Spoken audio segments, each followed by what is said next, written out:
বিসমিল্লাহির রহমানির রহিম। সুপ্রিয় দর্শক, আমরা আজকে চলে আসছি সরাসরি ঘেরের পাড়ে আপনাদের লাউ চাষ দেখাতে।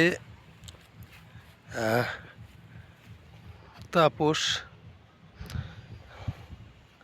আমার বন্ধু সাদা মাছের ঘেরে এই লাউ চাষ করেছে এবছর নতুন। আমরা আপনাদের দেখাচ্ছি, এ দেখুন কত সুন্দর লাউয়ের জালি ধরছে। আসলে হাইব্রিড লাউ চাষ করে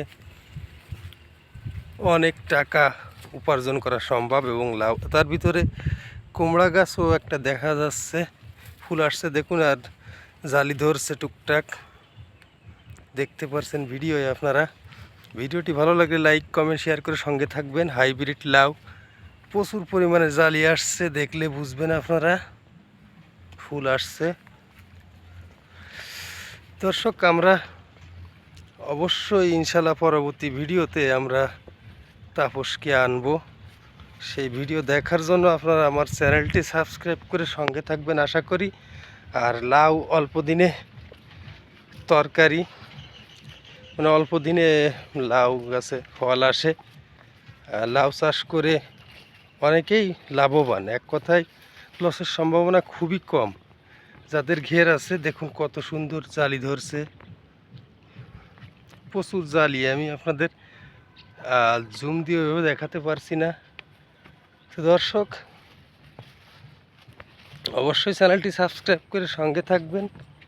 আমরা এ দেখুন জালি পড়ছে, কত সুন্দর জালি, ডগায় ডগায় জালি। তো তাপসের সঙ্গে আমরা অবশ্যই কথা বলবো কিভাবে এই লাউ চাষ শুরু করলো। আগে পরে অন্য অন্য ঘেরেও চাষ করে মাছের সঙ্গে লাউ, এবার এই ঘেরে নতুন সাদা মাছের ঘের, চারা মাছ বোঝেন, ছোট ছোট মাছ ডিম ফেলে সেই মাছগুলো বিক্রয় করে।